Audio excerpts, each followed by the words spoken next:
oya bajya barakunda kumva ikibazo sibabana yako mucumbize neza ni mwica amatwi ndakunda kubaza imikeke mukishura indagara munyumvize ikibazo canje Hera mu Yohana 10:14 Yohana 10:14 ndasoma mwese Zira Yesu haba wiki nitewe mungere mwiza Yesu ndamurije mungere mwiza bandanya ndazi izanje nazigize gute izanje ziranzi mungere mwiza Qur'ani 10:8 Qur'ani 10:8 haba wiki sema enyi watu Muhammad atatenda wanu hakika imekwisha kukujieni kutoka kwa Mola wenu atukulika washia kuvya kwa maana yanyu basi anayeongoka naongoka kwa faida ya nafsi yake mara Islamu Muhammad mara Islamu umuntu azimuka kuneza umutima wiwe na anayepotea anapotea kwa hasara na nafsi yake umuntu azimira biramusha n'akaga kiwe n'umutima wiwe naamini aje Muhammad simlizi juu yenu simungere wanyu keza Muhammad abdala simungere wacu Muhammad abdala simungere wacu Yesu walijamungere mwiza ugomba kuja mwijuru umutwe rimeze neza atakintu kigoranye mu mutwe hagati yuwa bwati Yesu dumungere wanyu nuya babona je mungere mwiza wokurikira ngo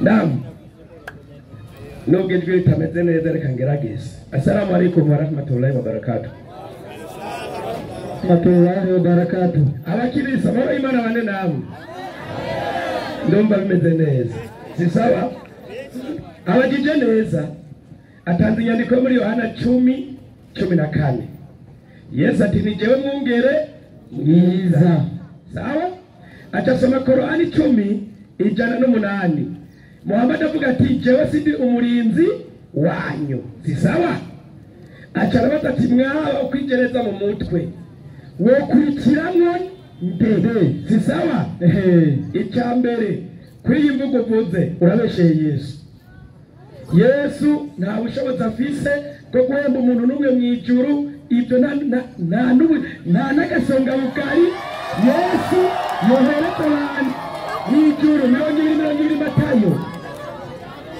reka Yesu atuvugire 20 Matayo Yesu arabishuye ati nanje nkwishuye nti nimuzi cyo musaba Yesu wananuzi tusaba kwimbira ngo Yesu awe kujana narashobora ariko gutanga ivyicaro kwimbira ko cyawe itirisa no kurikira Yesu ngo arazonjana oya nukuri gutanga ivyicaro kwimbira ko no kurikira Yesu iburyo bwanjye ari bumoso atagira icyatanga iburyo n'ubumoso sivanje Yesu ati byo sibya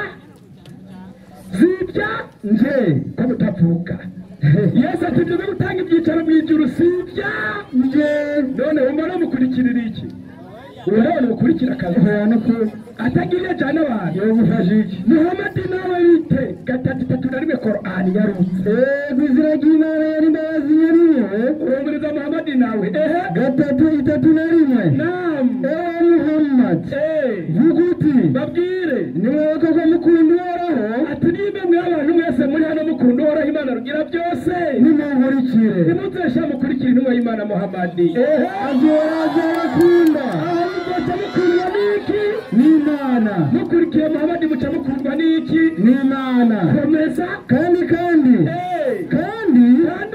azobabarira ibyaha byanyu Imana izoca itubabarira ibyaha byacu azobarongora bashitse kukuri kose kuko atazavuga ibyo yigeneye turaza kurabana intumwa y'Imana yavuga ibyo itigeneye mbega arinde byagenze gute yavuga ibiki komeza ariko ibyo azokumva byose nibyo azovuga ati kubana intumwa y'Imana izozivuga ibyo yumvise gusa ntabwo ibyo bivuga ibyo yigeneye ubwayo yego akazamenyesha ibigira bize kandi tiyo ntumwa rero yaza izoca ibamenyesha ibintu bigira bize niho tutakuraba rero hagati ya Yesu na Muhammad ninde yigishije inyigisho zifitiye isi akamaro zigatuma abantu bazoshika no mu bugingo budashira si sawa ndio sasa Yesu aravuga ati je nari ngibise byinshi nari kuhabwiye ariko ndabona yuko jewe kabisa ibi ntabyo noshobora hariho ubundi no bosi ndio etarowe mukuru wanje ari nyuma yanje karaza tuwazobamenyesha iby'ukuri abigisha iby'icani byo kugira gute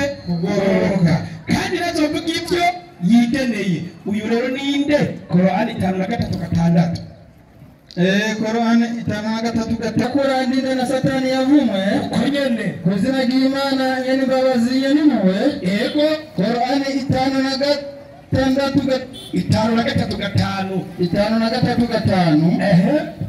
haragira ati hagira ngo iki yigishije Korani ati yo yigishijwe Korani n'ufise inguvu nyinshi umumarayika Gaburiyeli uwo niwe yaje kwigisha intumwa y'Imana nde Muhammad ati kandi uyu Muhammad yavuga ibyo yigene nicyo gituma Korani ugiye kuyisoma uzosanga minsi yose usanga kenshi muri school direct ni Imana ni Gaburiyeli karavuga direct nande na Muhammad y'Imana Muhammad tirero uyu azigera avuga ibyo agize gute yigene Yesu acaravuga ati uyu niwe azobamenyesha iby'icyaha abigisha iby'amateka ababwira n'ibyo jewe ntashobora kugira gute kubamenyesha sasa uyu Muhammad rero ni ibihe bintu yigishije abantu byagiriye isi akamaro icyambere Korani 5:74 yarutse mbanje kwikinga Korani na Satani yavumwe kuzina ry'Imana nyambabazi nyanimuwe yego Korani 5:74 yego haragira ati hagira ngo iki mbega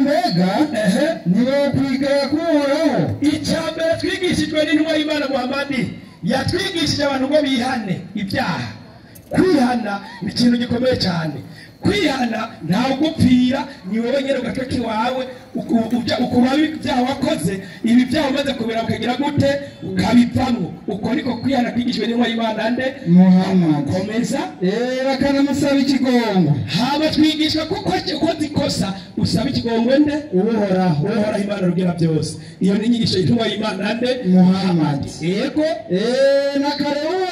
nakare uhoraho niwe nyene ikigongo nyene impuhwe kuko uhoraho niwe nyene ikigongo kandi niwe nyene impuhwe izo ni inyigisho z'intumwa y'Imana nde Muhammad turarindiye rero mbega Yesu nawe nuko nawe wigishije abantu kugira ngo bazore nk'ubugingo budashira kwa kwihana cyane wigishije ibindi nibyo mbega ibyo baba kuvuga ko ni ukuri aha rero hari akantu iyi ni intumwa y'Imana Muhammad yigishije abantu kuko bicamuteza kwihana kuhora Imana bigira byose ikigira kandi twigishwa n'intumwa y'Imana Muhammad intumwa y'Imana Muhammad imaze kubona abantu mw'isi nyene babayeho ikabona amateka Yesu atigishije hari ikindi gikomeye cyatwigisha bivuye ku mubareka Gaburiyeli naco ni ikihe Korani 4:3 Korani 4:3 naam ragira ati yarutsa 4:3 iyo nyigisho Yesu ntiyakozeko iyo yigisho y'intumwa y'Imana nde Muhammad kukabaga ko Yesu yari kuyigisha kuko nta niyo yigeze akora iyo ni inyigisho twigishijwe n'intumwa y'Imana nde Muhammad nyarutsa abayumve naho nimwaba mutinya gutunganiriza imfuvyi yego mwarekuriwe kwabira abamukunda mu bagore rindira rero Yesu nigeze yigisha ingene abantu barongora kuko kukabaga ko ntiyarongoye ariko intumwa y'Imana Muhammad ikizi twigisha bivuye ku mubareka Gaburiyeli ati murarekuriwe kurongoramo mukunda mu bagore bangahe babiri canke batatu canke bane yego ariko nimwatinya ko mutabatunganiriza bose ariko niwasanga abo bantu mushoboye kubagaburira mushoboye kubambika kurangura amabanga y'abubatsi ntabyishoboye Imana ikivuga ngo iki nimwabira umwe gusa nimwirongorere umugore umwe wenyene ndakeneye kunyigisha ya Yesu yabigishije umurongore bangahe yigishije kurongora mbega amategeko yo kurongora Yesu yayigisha ameze gute abakirisi uko murongora iki Yesu atigeze arongora ayo mategeko yanyu yo kurongora mwayakuriye ni kwa Yesu canke n'ahandi hantu hagati ya Muhammad na Yesu tutagusanga washiriye isi gute ku mwanya ni intumwa y'Imana nde Muhammad kijanye kwanza no kwihana no kugira gute kurongora ubonye ubukene bukwishe rongora umugore umwe iyo ni inyigisho y'intumwa y'Imana nde Muhammad ariko kuba bishoboye ngo 2 3 4 kabisa abo no bisinguko n'amafaranga wari wese ubishoboye si sawa iyo ni inyigisho y'intumwa y'Imana nde Muhammad kuko Imana yaramenye ko Imana yaremye abantu mu buryo butandukanye hari abagabo nabo wogira ngo tufatuzwe n'umugore ari ndemanwa niko bimeze aho rero intumwa y'Imana Muhammad yarabateguye yarabigisha ati bigende kunuku nuko aho nyene 5 cyaragira hagira ngo iki nimuhe ubutunzi hera 4 yego nimuhe abagore inkwano zabo n'umutima mwiza. Imana biciye kwa Muhamadi ati nimuhe abagore inkwano. Ikibazo Yesu yarigishije gutanga inkwano. Baraduha amakuru. Uno munsi kweri murabona byogira akamaro bya Yesu gusa. Mu gihe Yesu atigeze yigisha abantu gutanga inkwano. Njyana zo batanga nawe. Niba mutazitanga muca mutubwira. Tubigenza uku kunyigisha ya Yesu. Ariko tuga kunyigisha y'intumwa y'Imana Muhamadi. Yatwigishije ko duhereza abantu iki? Inkwano. Tumaze kuba inkwano rero twirira umunyenga. Siko bimeze. Niko bimeze. Korani 3:54. 3:54. Yego. Ku izina ry'Imana nyene imbabazi nyene muwe. Harimu. Na kanu nashaka 74 kwanza. Korani 74. Yego. Urazuranda biri wanyu sigaye ngaho. 74 haragira ati nyarotsa. 74 haragira ati tunyere kuri hajya. Yego. N'ivyambago vyawe nubisukure. Intumwa y'Imana Muhamadi ikiratwigisha isuku. Iratubwira iti ibyambagwa byanyu nimugire gute? Ubisukure. Ninda tamesa muri mwebwe. Iyo nyigisho y'intumwa y'Imana nde? Muhammad. Kandi iyo nyigisho ifite isi yose iki? Akamaro. Uwo muntu azi kumesa ari icyaha cyazabitubwira. Ibyo tubyishyura n'intumwa y'Imana nde? Muhammad. Kumesa arabandanya. Yego. Ibigirwamana nuzigire kure. Ati ibigirwamana nugire gute? Uvyigire kure. Uno munsi abantu bagenda ibigirwamana wumva ari nyigisho y'intumwa y'Imana Muhammad. Rekada. Ibigirwamana byose mubyigirwe kure. Kira kigirwamana zikiri mu isi. Kunyigisha y'intumwa y'Imana Muhammad sikigwayo. Komeza ntugakora ibyiza wifuza kugwirizwa. Ntuzokora icyiza ngamwisi urindiriye kuronka inyungu cyangwa impera. Oya gikore kubwo kugamba rukirora Imana rugira byose. Iyo ni inyigisho y'intumwa y'Imana nde? Muhammad. Komeza kubera Imana yawe ni wihangane. Ati uzurihangana ugira icyo kitasubira. Uhuye n'ikibazo ugire gute? Wihangane. Iyo ni inyigisho y'intumwa y'Imana nde? Muhammad. Umbe Yesu nawe Luka 19:27. Ubutumwa bwiza bwo bwanditswe na Luka 19:27. 19:27. Yego. Haragira ati hagira ngo iki? 19:27. Ariko ababasi banje atariko ababasi banje ataguze ko je Yesu mbangaza ndabaganza ni mubazane hano. Yesu ati ni mubazane hano mubicira imbere yanje. Mubicire imbere yanje. Bandanya. Arabandanya. Yego. Yesu aje kuvuga ibyo. Aje imbere. Aduga. Aje Yerusalemu. Intumwa y'Imana Muhamadi ushikiwe n'ikibi cyo cyose ugire gute? Wihangane. Yesu rango abasi banje batakuze ko baganza bazane mu bagire gute? Mubicira imbere yanje. Iyo nyigisho yogirira isakamaro. Oya. Oya no kuri. Okay. Ubu ni intumwa y'Imana Muhamadi yatwigishije kugira ngo Korani 5:6. Intumwa y'Imana Muhammad. Korani 5:6. Yarutsa. Haragira ati mwemeye. Acha tubwira ati yemwe abemeye. Nimwe hagurikira isengesho. Ati nimwe hagurikira isengesho. Muze mukarabe. Icyambere ngo muze mukarabe. Mu buranga bwanyu. N'amaboko yanyu. Gushika ku nkokora. Muhanagure imitwe yanyu. Mukarabe. Iyi ni intumwa y'Imana Muhammad sallallahu alaihi wasallam igira twigisha iki? Isuku. Koga ku mubiri mbere kwinjira mu ngoro y'iki? Imana. Namwe muratubwira ku nyigisho ya Yesu. Abakirisi imbere gusenga mwigiye kwa Yesu murakaraba mu mazi kugira ngo gire isuku cyangwa mupfa kwinjira. Siko bimeze. Mwinjira hera h'Imana. Mwinjira yamumeze muti ku nyigisho ya Yesu. Si sawa? Ndio. Ikigira kabiri mwarimu? Naam. Yesu ni intumwa y'Imana. Ariko intumwa y'Imana isayigarukira. Ibyo turabyemera. Nkuko nawe yabyivugiye. 15:4 Matayo. Yesu yatumwe ku miryango 12 y'Abisirayeli. Nimwaga muzana ibya Yesu muri Isirayeli muri hano mu Burundi. Ugenda barindiriye komeza 15:4. Yego. Matayo. Yego. Yesu arabishura ati sinatumwe ku bandi. Icyo Yesu n'andi natumwe n'umwe atari kunama zazimiye z'inzu ya Isirayeli. Ugiye gusoma Korani 2:107 Muhammad nawe atumwa ku isi yose. Bisigura yuko umuntu afitiye akamaro isi n'umuntu yatumwe ku isi yose. Turaza kubiraba mbe Yesu inyigisho zawe na Muhammad ni izihe nyigisho zagiriye isi akamaro. Ikindi n'uwa Imana Muhammad yatwigishije kabiri Korani 190. Kabiri 190 mucamubwira iyi nyigisho niyo canke siyo yarutsangari haragira ati hagira ngo iki nimugwane intumwa y'Imana Muhammad yaratwigije kugwana intambara bitanya hagatifu ariko pari mwe muhora mwumva hariya imeze ite mu nzira y'uhoraho kandi mugwane n'ababagwanya kandi nimurenze urugero nk'ubu nimurenze iki urugero urakoze wose Muhammad ndebe ati n'umuntu yaza kukugwanya nawe ugire gute umwivune ikibazo. Iyi nyigisho yigishwa n'intumwa y'Imana nde Muhammad. Mbere inyigisho ikigirira isi yose iki akamaro. Mbere no mu Burundi igihugu kigenderako baca bashira bushiranye bwo kwivuna umwansi uze kunyereka kwa Yesu.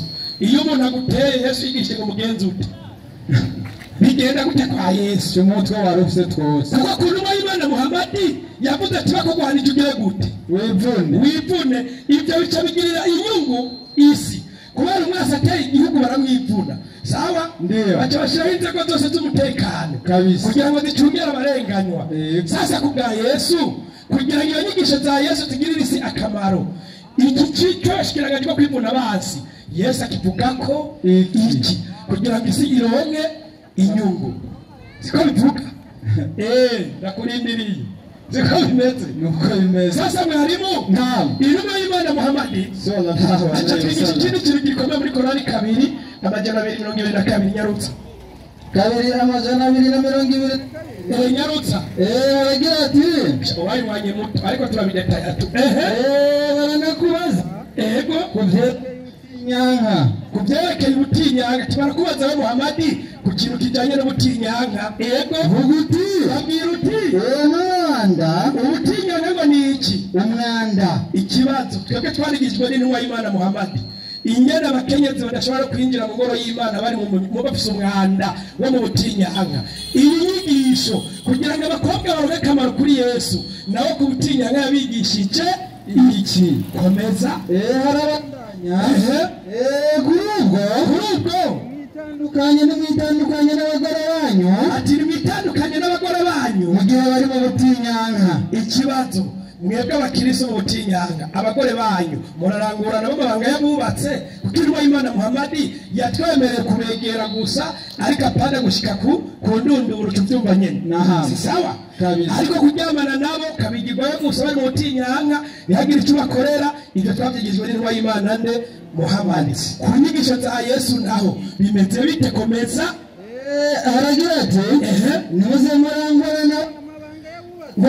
murangurane nabo amabanga y'abagize gute yabubatse. Ku nyigisho za Yesu abagore bari mu butinyanga mwebwe murabonana nabo Yesu yabivuze ko iki kugira ngo tubone ku isi yarose akamaro ku bakobwa bivuye kuri Yesu. Bandanya gushika bavuye mu butinyanga bamara kuva mu butinyanga bamara kuva mu butinyanga muzorangure nabo amabanga y'abubatse muzoheze murangurane nabo amabanga y'abagize gute yabubatse. Izo ni inyigisho z'intumwa y'Imana nde Muhammad. Bandanya muciyaho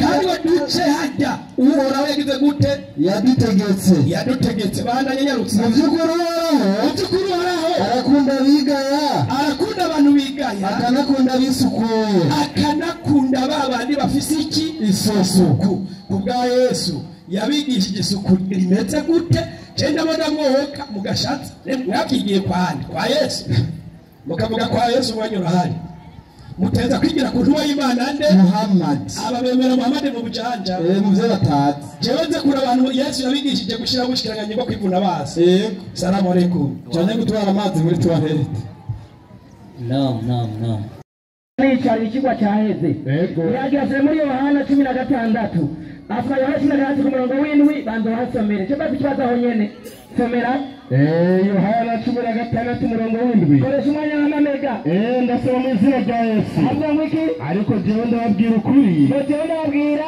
ukuri yego kizogira icyo kibamarira yego nuko jewe ngenda bandanya kuko nintagenda yego jewe Yesu nintagenda yego umwitsa ntazoza kuri mwebwe umwitsa ntazogira gute ntazoza kuri mwebwe hagarara yagira avuga ngo umwitsa yavuze ko ari inde ngo Muhamadi yavuze ko Muhamadi ari umwitsa yavuze yagize gute yavuze twasubwiye abashyamo bemera ko Muhamadi ari intumwa y'Imana amaboko hejuru ko yarungitswe n'Imana amaboko hejuru nimumpinduke bagumuko Yohana 15:26 cyose mahonye naho yakwefye havuga ngo iki nimumpinduke cyomera check sound havuga ngo iki haravuga ati ngo iki ariko umwitsa ego azazira ego uwo nzobarungikira nzogira gute nzobarungikira azorungikwa nande Yesu nimba Muhammad ari intumwa y'Imana Yesu aca yitwa iki Imana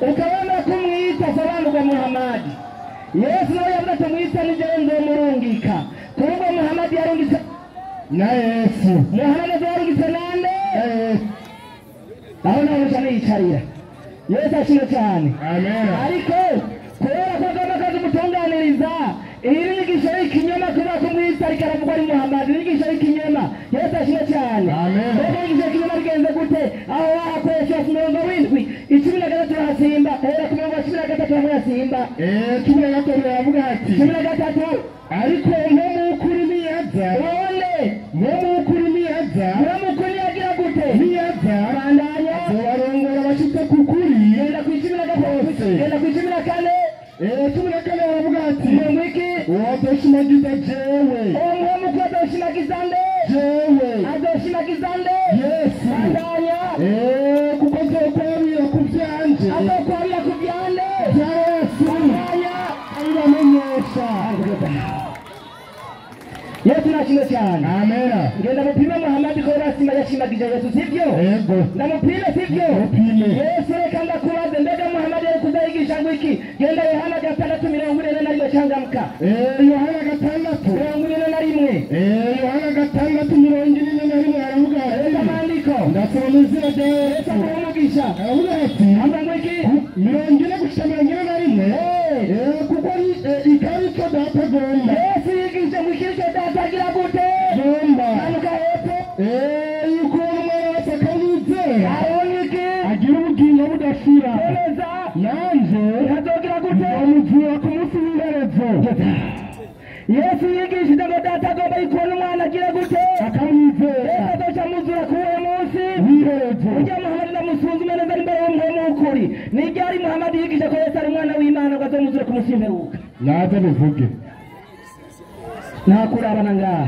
naam nta kurabana Yesu ashimwe cyane amen ndamusubire sindamusubire musubire ndamusubire sindamusubire Yohana 14:15 cyangwa mukazana ibyanditswe Yohana 14:15 ego aravuga ati ngo iki nimwankunda ego muzokwitondera ibyagezo byanje neza nanje nzosaba data azogira gute azobahundi mwitsa azobahundi mwitsa manuka ngazabane namwe azabane namwe neza ibihe bidashira ibihe bitagize gute bidashira tuhagararaho nyene mwe mukuri Yesu yatubwiye azobana natwe ibihe bidashira bidashira reka Muhamadi ko turi kumwe namutwereke nyereka ko turi kumwe nimba Muhamadi ari mwitsa uracyari kumwe kuba twategeka kuba turi kumwe ibihe bidashira Yesu ashimwe cyane amen komeza aho nyene aravuga ati ngo iki niwe muntu w'ukuri yego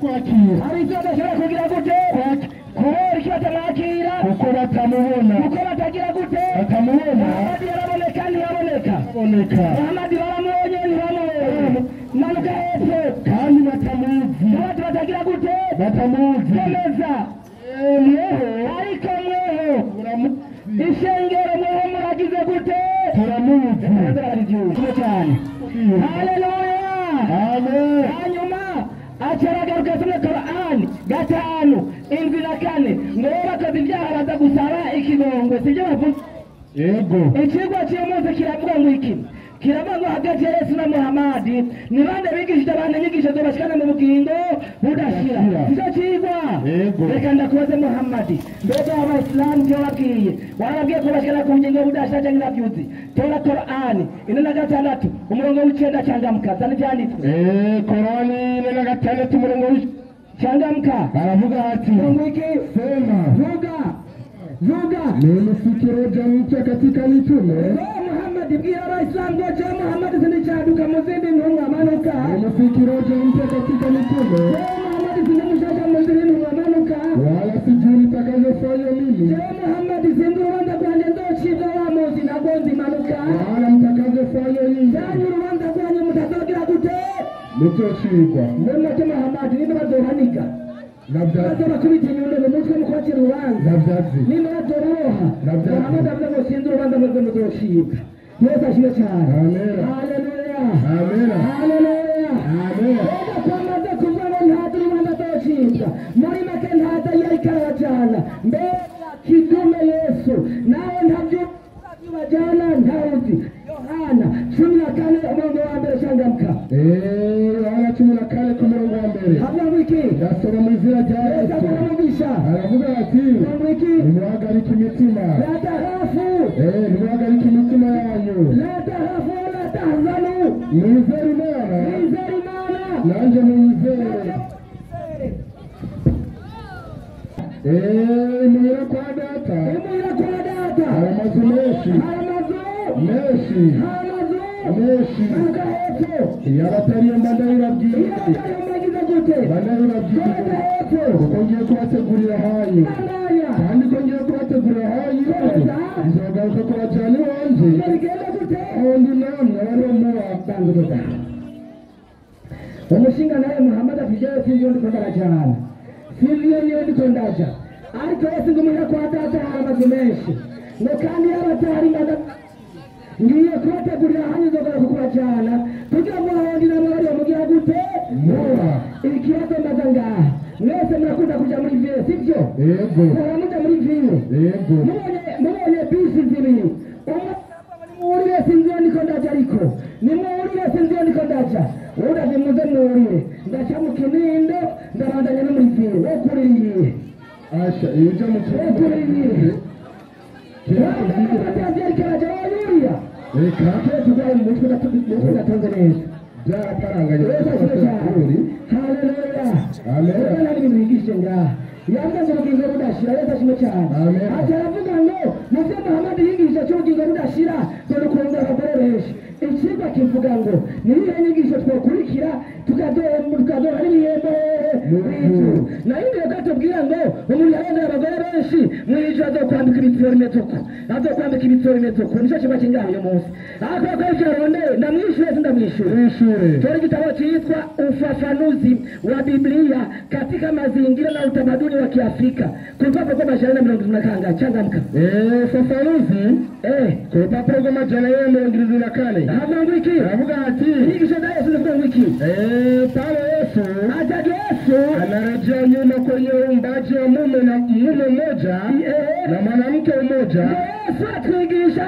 ku mugabo umwe n'umugore umwe cyageragira gute baremwa manuka hepfo amakiwakilishi cha Mungu no kuvuga ku mugabo umwe n'umugore umwe. Yesu atubwira ko bigaragaza Imana y'ukuri umugabo umwe n'umugore umwe bandanya honyene chandora iliyo kamilifu na bora bandanya aravuga ati ngo iki asili ati intumbero y'Imana ubwa mbere wakati wa uumbaji ulikuwa wa ndoa chage yarema ko yari intumbero y'urugo ulikuwa wa ndoa ya mwanaume mmoja na mwanamke mmoja. Warugo kumugabo umwe n'umugore umwe bandanya ndoa ya wake wengi aturugo rw'abagore benshi ilitokea tu baada ya anguko. Nivyazanywe na cyagihe umwana yagwa mu cyaha byazanywe n'icyaha none bakurikira benshi izo bakimeto cy'icyaha nabandanya nikavuze bandanye inaonyesha kutekeleza kuheshimu utu wa wanawake kama wanadamu kamili. Banduketa ngoriho n'umugore bamuharitse bizoba byatewe n'uko tubaha uburenganzira bw'umugore nk'uko uri mu rugo rwiwe. Yesu ashimwe cyane. Amen. Hamaze garuka ngo Yesu Muhammad yigishije kurongora twibandanirize. Ibyo yadanire byinshi ariko reka ndabirangiza gute? Yavuze ngo Muhammad yigishije isuku siko yavuze ngo kujya gusenga somo Korani 5 mu 6 bahangire n'inigishiriza ngisuku Korani 5 Korani 5 cyane byanditswe Korani 5 uri hehe haranyitse mwarimu ndahashikire Korani 5 mwarimu havuga ngo iki? aravuga ati ngo iki? Enyi mlioamini mnaposimama ili mkasali, wewe Waislamu mwe nimahagara mugomba gusenga, basi osheni nyuso zenu muze mu maso na mikono yenu n'amaboko yanyu mpaka vifundoni, mugeze ngako kuokora na mpake vichwa vyenu, mwongere musige imitwe. Hanze koga cyane gusiga mwongere musige imitwe yanyu. nuko Muislamu niyoga mu mutwaragira gute? Siga bandanya na osheni miguu yenu mpaka vifungoni, muje moza kumaguru mugeze kujisha gikire asigaye muhareke moza gushika kujisha gikirenge bandanya mwarimu chambona handi hanu hatoga bandanya honyene sawa. haravuga hati ngo iki? haravuga hati na mkiwa na janaba basi ogeni muze mwoge. Komeza. Na mkiwa wagonjwa mugwaye ammo safarini cyane muri kurugendo ammo jawani ametoka chooni cyane muri nyoga vuye mu kazu kasugumwe amengiliana na wanawake cyane mwangu amewaambia batara bagore banyu na hamkupata maji mkamna mazi basi kusudieni tayamamuni udongo mchanga ulio safi na kuupaka nyuso zenu na mikono yenu. Haleluya. Ngabatabi yagira umusenyi n'ivyondo mu maso na kumaro cyane. Iri ni isuku cyane n'umwanda ni isuku cyane n'umwanda. Umukristo yemera yoga iminsi yose ndaresha iminsi yose umukristo yemera yoga iminsi yose. Mbega Muhammad urosa amazi yoge kangahe mu ndwi? Al-Ulu wal Marjan Sahih Bukhari. Al-Ulu wal Marjan ipaji amajana 255 cyane cyanditswe paji amajana 255 cyane cyanditswe hadisi amajana 192 avuga ngo iki?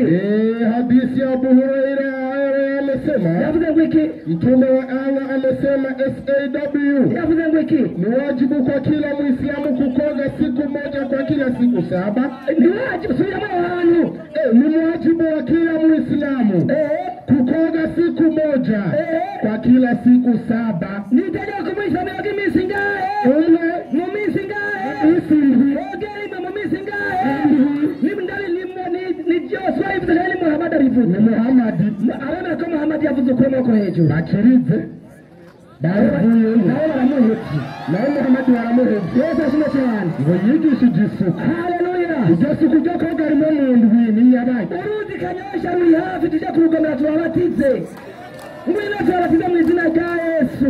Yesu ashimwe cyane. Amen. Uchafu na wana urukiza kanigishirize. Yesu ashimwe. Amen. Reka mbaze Muhammad rero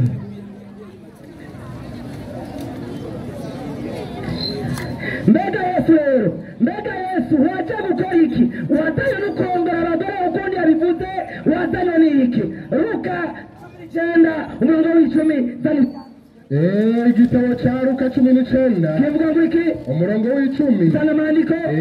igitabo cya Luka 19 umurongo w'10 ndasoma mu izina rya Yesu. kandi umwana w'umuntu yazanywe no kurondera no gukiza icyari cyarazimiye. Ngibyo byatanye Yesu yaje kurondera umunyabyaha, yaje kurondera wa Muislamu wanze kumwizera, yaje kurondera wa Muislamu wisimbaraye ku bagore kaje bizo kujana mu ijuru, yaje kurondera wa Muislamu ukiona kori hiyo hagira gusa bizo kujana mu ijuru. Yesu ashimwe cyane. Amen. Haleluya. Amen. Yeremia 22 changamka.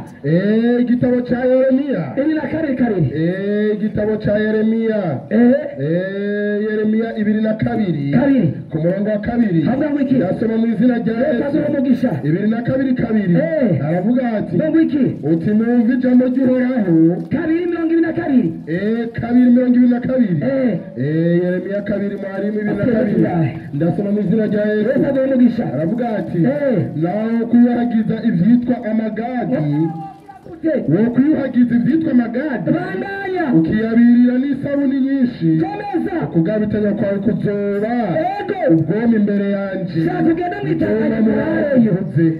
mwitanganyika wiyini shakugenda wirira gushika hasi icyaha kizoguma ari ubwoma imbere yawe ikizogukiza cyonyene nukwizeswa n'umwami n'umukiza w'ubugingo bwawe Yohana 3:16 shangamuka Yohana 3:16 zari vyanditse aravuga ati kubw'urukundo Imana yakunze abari mu isi nibwo rwatumye itanga umwana wawe w'ikinege umwizera wese ntazapfe rubi ariko ahabwa ubugingo budashira. Haleluya! Urukundo Imana yakunze abari mu isi rwatumye itanga umwana wawe w'ikinege ngo uzomwizera wese azahabwa ubugingo budashira ntazopfa rubi. Yesu nashimwe cyane. Amina. Kubaza Muhammad nawe wadanywe n'iki?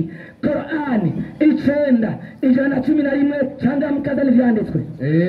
Qur'ani 9:111. Qur'ani 9:111. Ego. Nahageze mwarimu. Avuga wiki. Aravuga ati. Ngo wiki. Mwenyezi Mungu amenunua kwa Waislamu nafsi zao na mali zao. Imani Allah yaramaze kugura imitima n'ubutunzi bw'Abayisilamu bwabo. Ibemereriki. Watoe nafsi zao na mali zao katika kupigania dini. Bazotanga ubugingo bwabo mu kurwanira idini. Bizogenda gute? Ili na yeye awape pepo. Kugira ngo atora hejuru muzogenda kurwanira idini. Bizogenda gute? Wanapigana katika njia ya Mwenyezi Mungu. Bazogwana kunzira Imani. Wanaua. Bazogera bazica. Bazogera gute? Bazica. Bazogera gute? Bazica.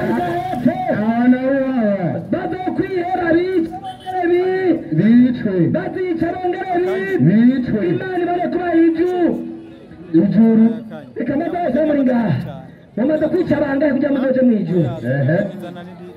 Nibavuge. Qur'ani ni sura Tauba 9 ivuga kugira Imana izoba hejuru muzogwana mwice mwongere mwicwe. Qur'ani rikabivuga niba zamakenda ndakwenda Aruru al-Marjani 8 page 8 hadithi ya 12 ndamurangiriza aho nyene.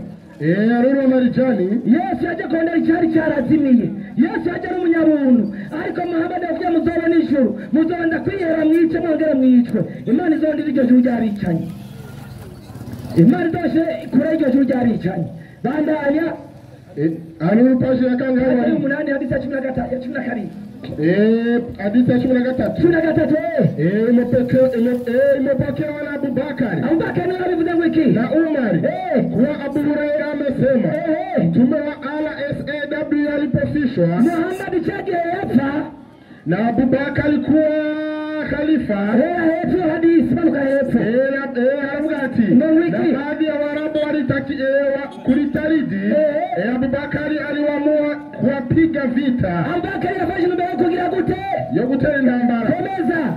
Umar akauliza. Umar akarabaza. Vipi? Utawapiga watu vita wakati Mtume wa Allah amesema nimeamrisha kuwapiga vita watu mpaka waseme kuwa hakuna Mola. Muhammad yavuga umirtu katara nasa hata yashhaduna nategetswe kwica abantu mpaka bemeye kwinjira idini rya Islam. Hicho cyo cyazanye Muhammad yaje kuwica mpaka uhitemo ama unasilimu ama unakufa. Cyo cyamuzanye ariko Yesu acateze ibiganza. Yesu ashimwe cyane. Yesu acyari kunera imbabazi. Aracyahamagara niba mwizera mu bugingo budashira ntazokwica ngo kutamwizeye ariko ukamwizera n'ubugingo budashira mwami Yesu bampera umugisha. Amen. Urakoze umwigisha tumwongera amashi. Ariko tuze turumviriza inyandiko aho kumviriza icyo umuntu avuze no kukimara atarakimara ukamusamira mu kirere uvuze amashi. Kumvirize inyandiko kugira ngo rutahure nibyo byoba byiza gusumba.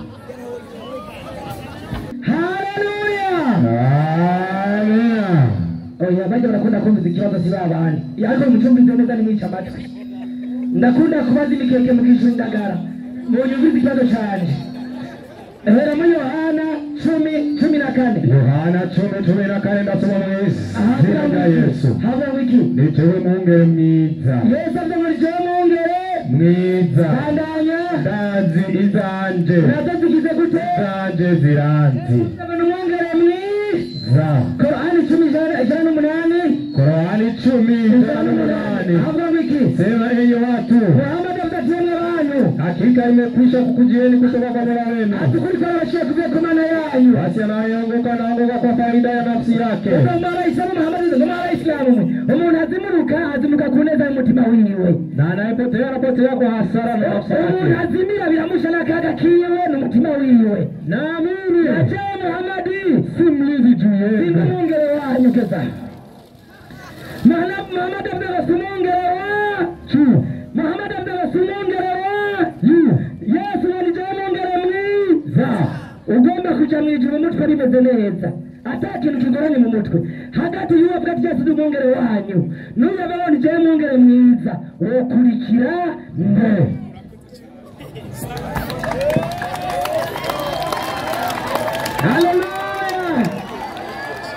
Hallelujah biratahuri ego nibaze bishure Waislamu takbir.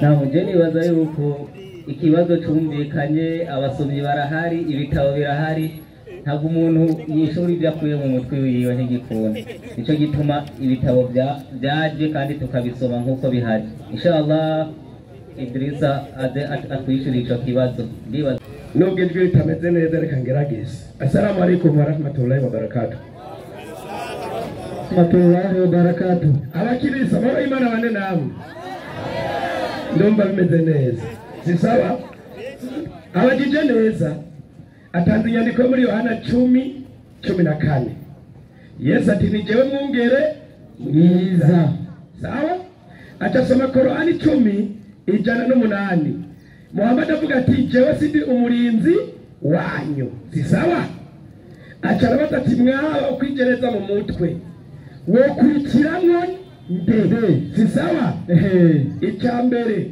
kwiyimvugo vuze urabesheye Yesu nta bushobozi afise bwo guhemba umuntu n'umwe mu ijuru ibyo nta n'agasonga bukari Yesu yohereza abantu mu ijuru 20 Matayo reka Yesu atuvugire 20 Matayo 20 Matayo hagira ati hagira mwiki urabona babeneze badayaza kuriwe hari umuntu yarameze nk'umwarimu abajije ikibazo yagiye kwa Yesu ari kumwe n'abahungu biwe ari kumwe n'abajya bicaranye aramupfukamira aramusaba ijambo ubu ni bane bagiye kwa Yesu rero bataguye kubaza ibya Yesu bashikana mu ijuru ego arababaza turagomba iki acarababaza turagomba iki nawe tubivuge bivuge abahungu banje babiri ngo baza bicara umwe iburyo bwawe urumuriza umwe koko ujya ukurikirana kibazo kumarira bandanya ubundi bumoso umugambi bwawe Yesu Yesu arabishuye ati nanjye nkwishuye nti nimuzi icyo musaba Yesu wananuzi icyo usaba kwimbura ngo Yesu ahawe kujana murashobora kunywera ku gikombe cyongera nywereko oya ndazi ngaho niyo hakana nabo bati turashoboye arababwira ati igikombe canje koko muje kinywerako ibyo kunywa kibiroroshe ego ariko gutanga ivyicaro kwiyumvira ko jewe Idrisa no kurikira Yesu ngo arazonjana oya nukuri gutanga ivyicaro kwiyumvira ko no kurikira Yesu iburyo bwanjye n'ibumoso atagira icyo azotanga iburyo n'ibumoso si vyanje Yesu ati ibyo sibya nje ko mutavuga Yesu ati ibyo gutanga ibyicaro mu ijuru sibya nje none umara mukurikirira iki urabona mukurikira akazi nuko atagiriye cyane abantu yogufasha iki Muhammad nawe bite 3:1 Korani yarutse bizira ry'Imana yari mbazi yariwe urumuriza Muhammad nawe 3:1 naam Muhammad vuguti babwire niwe koko mukunda uhoraho ati nimwe mw'abantu mwese muri hano mukunda uhoraho Imana rugira byose nimumurikire nimuzesha mukurikire intumwa y'Imana Muhammad azora mukundwa niki n'Imana mukurikiye Muhammad muca mukundwa niki n'iki n'Imana komeza kandi azobabarira ibyaha byanyu. Imana izoca itubabarira ibyaha byacu. mbega bizoca bigenda gute? 4:6-8 Korani ndakubwira ari ngera tuzo mwisosi mwijuru wewe nawe uranyekeye wese azokuja hano. Soma inyandiko yari sabu yarimo turaba Yesu nawe mbe Yesu nawe bite aba bazojahe bizogenda bite ninde bokurikira? Yarutse inyandiko 4:6-8 haragira ati naam haragira ati warimo yemwe basavye banje kubera twamaze gukurikira intumwa y'Imana Muhammad tukemera za nyigisho ziwe zamariye akamaro. Imana izoca ivuga iti yemwe bashumba banje beza nimuzagira ubwoba kuri uwo munsi. ubwo munsi nta kibazo dufise ku munsi w'imperuka guturondera Yesu oya kandi ntimuzotinya ntituzigira tugira n'ubwoba ngo tugire agahinda twe tuzi ko twakurikiye umwarimu w'abarimu intumwa y'Imana nde Muhammad. komeza mwebwe mwemeye amajambo yacu mwebwe mwemeye amajambo yacu mukaba n'abaki n'abayisilamu nawe uranye mukaba n'abakirisu yakura uramenya ndiko nanjye canza komeza haranda yego nimwinjira mu bwami bw'ijuru. nimwinjire mu bwami bw'ijuru mwebwe n'abagore banyu turinezerererwe uyo ni Muhammadi sallallahu alaihi wasallam. abamukurikiye twigira ijuru nawe uzombwira wese azokujana Yesu atoya ibyo si ibyanje kare cyabeshera Yesu 2:6 Matayo ngo Yesu ngazi byose ngo Muhammad ngo hari ibyo atazi. Mbe Yesu uzi byose nawe cyane nawe hari ibyo utazi nka Muhammad? Soma inyandiko haragira ati hanyuma iki ariko uwo munsi Yesu kumbe na Yesu ni nka Muhammad ngo uwo munsi cyangwa iyo sana ntawe ubizi niyo abamarayika bo mw'ijuru. none Muhammad kuvuga ati James sinzi amabanga yose y'Imana ikosa ririhe? na Yesu navyo yarazi. na Yesu atoya na jewe ibijanye n'ivy'Imana nanje navyo nzi mbere n'umunsi w'umuhero ntawona. none ngo mwakurikiye Yesu azohejura atazi n'umunsi urubanza ruzocibwa atari mu mutwe nawe umutwe wawe bimeze neza cyane bwararutse byaramucana kuko gukurikira umuntu atazi n'umunsi w'urubanza byaramucana wowe babosi utazi umunsi batumire bazoshikira ibyo birakunda ntazi ngo bizoba ryari. sasa rero jewe sinshobora gukurikira Yesu yaramugije Matayo 4:15-2:5 Matayo 15:2:5 Matayo aragira ati jewe sinshobora gukurikira Yesu mbiriza igituma amushikiriye aramupfukamira ati hari umuntu yagiye kwa Yesu aramupfukamira nkawe nabarase mugenzi ati nabarase mugenzi Yesu aramwishyura ati si vyiza kwabira umutsima w'abana ukawuterera iki? ukawuterera utubwa. jewe umurundi nkurikiye Yesu ku nyandiko ya Yesu nubacitse akabwa nicyo gituma je nashobora gukurikira nde Yesu atari umwisirayeli. Yesu yamwise ngo nagaki akabwa nawe n'umukomba jenje mwabuteye jewe sinshobora kuza kuba akabwa kuko jewe Yesu ntabwo yantumwe yatumwe ku muryango w'abisira gusa n'abarundi ntimurimwo. jenje kwa Yesu kurondera iki? Muhammad yatumwe ku isi jewe usaba Korani 2:1 Muhammad yatumwe ku isi yose. none nje kwa Yesu gute? umuntu atanga uburenganzira bwo gutanga ibyicaro mu igano y'Isirayeli. sasa rero aca sasa inyandiko ya Korani 10:8 yisubiremo 10:8 imusigurire 10:8 yarotsa vuguti yemwe bantu ukuri kwamaze kubashikira gukomotse ku Mana atukuri kwabashikiriye gukomotse ku Mana yanyu biko biravuga intumwa y'Imana Muhammad ivuye kuri Gaburiyeli komeza nuko rero wazimurutse ni ku nyungu z'umushaha wiwe. n'ubu ndagusubiramo iyo nyigisho y'intumwa y'Imana Muhammad uzimurutse ukava mu buhakanyi n'inyungu ku mutima wawe gusa nuzimiye nawe abazimiye ku ruhombo rw'umushaha wiwe naho umbesheje umushaha wiwe. iyo ni inyigisho y'intumwa y'Imana nde Muhamadi. Komeza kandi nanje zishinzwe kubarereka. Muhamadi si umunyezamu wanje Idirisa ugiye gusambana ndagufata wapi? Inyigisho yarazizanye kugira ngo tuzigendereko. Ntashobora kuba umurinzi w'umuntu n'umwe. Nayo Yesu ngo umwungere mwiza, umwungere akazi yajyana abantu izo mpene zizotakara zijya mu gahinga, kuko Yesu nta burenganzira afise bwo gutanga icyaro. oya nukuri ntabwo ari ibyiwe. ukeneye gukizwa emera intumwa y'Imana nde Muhamadi sallallahu alaihi wasallam. Abayisilamu takbir, Allahu akbar. wabyumvise n'uwo muti wabyumvise. Abayisilamu takbir, Allahu akbar. nibaza yuko icigwa cyatahuritse